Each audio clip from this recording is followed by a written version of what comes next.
उदयपुर में 90 लोगों ने छोड़ा बीजेपी का साथ। वे राधाकिशोरपुर विधानसभा क्षेत्र के खिलपारा नानुआ दिघी पार इलाके में एक सभा में मिले और लाल झंडे लहराए। ওয়ার্ডের হিলপাড়া পঞ্চায়েতের শাসক দলের মেম্বার ছিলেন। আজকে কি কারণে আজকে সিপিআইএম দলে যোগদান করলেন, কি মূল বিষয়টা কি?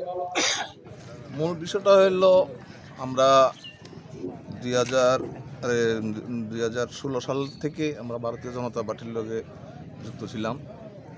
সেখান থেকে আমি আমার ব্যক্তিগতভাবে আমি আরকিপুর মণ্ডলের কিষাণ মোর্চার প্রেসিডেন্ট ছিলাম।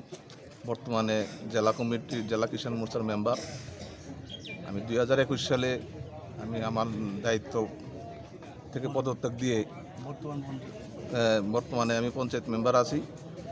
কিন্তু এই সরকারে এই 5 বছরে যতগুলি অবয় দিয়েছিল জনসাধারণকে, কিন্তু সেই অবয়গুলার বিন্দুমাত্র পরিবর্তন করতে পারে নাই। এবং আমরা যারা পঞ্চায়েতের প্রতিনিধি ছিলাম, আমাদের দ্বারাও গ্রামের মানুষকে আমরা কোনো রকম সহায়তা করতে পারি নাই। সেই কারণেই নিজেকে এই দল থেকে বিসর্জন দিয়ে অন্য একটা দলের সাথে আমরা আজকে সরাসরিভাবে আমার পরিবার সবাই মিলে আমরা ভারতের মার্ক্সবাদী কমিউনিস্ট পার্টিতে যুক্ত হই। আজকে কতজন আপনারা যোগদান করলেন? আজকে আমাদের এখানে আসার কথা ছিল, কিছু লোককে বাড়ি ঘরে আটকে রেখে দিয়েছে।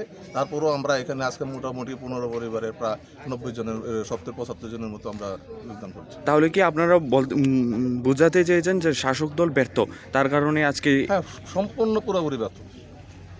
তাছাড়া আপনি তো শাসক দলের মেম্বার থেকে কি কোনো পদক্ষেপ কোনো কিছু এখন পর্যন্ত করেছেন? না, পদত্যাগ করি না এখনো। তাহলে কি করবেন না? হ্যাঁ, এটা কত নম্বর ওয়ার্ড ছিল? আমাদের 5 নম্বর ওয়ার্ড। 5 নম্বর ওয়ার্ড।